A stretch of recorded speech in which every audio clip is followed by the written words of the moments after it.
നിക്കരാഗ്വയിലെ Daniel ഒർട്ടേഗയുടെയും Rosario മുറില്ലോയുടെയും ഏകാധിപത്യ ഭരണകൂടം 1500 സന്നദ്ധ സംഘടനകളുടെ നിയമപരമായ പദവി റദ്ദാക്കിയതായി റിപ്പോർട്ടുകൾ.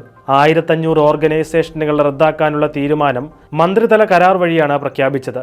1500 NGOകൾ 1 മുതൽ 35 വർഷം വരെയുള്ള കാലയളവിലെ അവരുടെ സാമ്പത്തിക വിവരങ്ങൾ റിപ്പോർട്ട് ചെയ്തില്ല എന്ന കാരണം ചൂണ്ടിക്കാട്ടിയാണ് ഇവയുടെ നിയമപരമായ പ്രവർത്തനാനുമതി റദ്ദാക്കിയത്. കൂടാതെ അറ്റോർണി ജനറലിന്റെ ഓഫീസ് ഈ സംഘടനകളുടെ എല്ലാം വസ്തുവകകളും സാമ്പത്തിക വിഭാഗങ്ങളും സർക്കാരിലേക്ക് മാറ്റണമെന്നും മന്ത്രിതല കരാർ വ്യക്തമാക്കുന്നു. ഒരു മന്ത്രിതല കരാറിലൂടെ ഇത്രയും വലിയ NGOകളെ സർക്കാർ അടച്ചുപൂട്ടുന്നത് ഇതാദ്യമാണെന്ന് മാധ്യമങ്ങൾ റിപ്പോർട്ട് ചെയ്യുന്നുണ്ട്.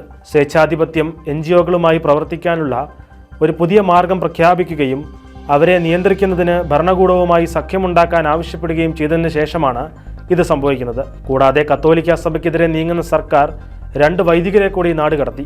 എസ്റ്റേരി രൂപതാ വൈദികനായ ലിയോണേൽ ബൽമസേദ, മതകൽപ്പ രൂപതാ വൈദികനായ ഡെനീസ് മാർത്തിനസ് എന്നിവരാണ് നാടുകടത്തപ്പെട്ടത്. ഇക്കഴിഞ്ഞ 10-ാം തീയതി ഫാദർ ബൽമസേദയും അതിനടുത്ത ദിവസം മാർത്തിനസും അറസ്റ്റ് ചെയ്യപ്പെട്ടിരുന്നെങ്കിലും പിന്നീടാണ് ഇരുവരെയും നാടുകടത്തിയത്. ഇവരെ റോമിലേക്കാണ് അയച്ചിരിക്കുന്നത്.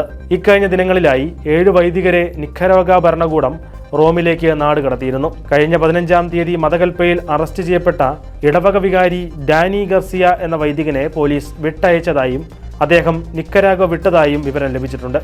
2018 മുതൽ മെത്രാന്മാരും വൈദികരും വൈദികാർത്ഥികളും സമർപ്പിതരും ഉൾപ്പെടെ 245 പേർ രാജ്യത്തു നിന്നും നാടുകടത്തപ്പെട്ടതായി റിപ്പോർട്ടുകളുണ്ട്.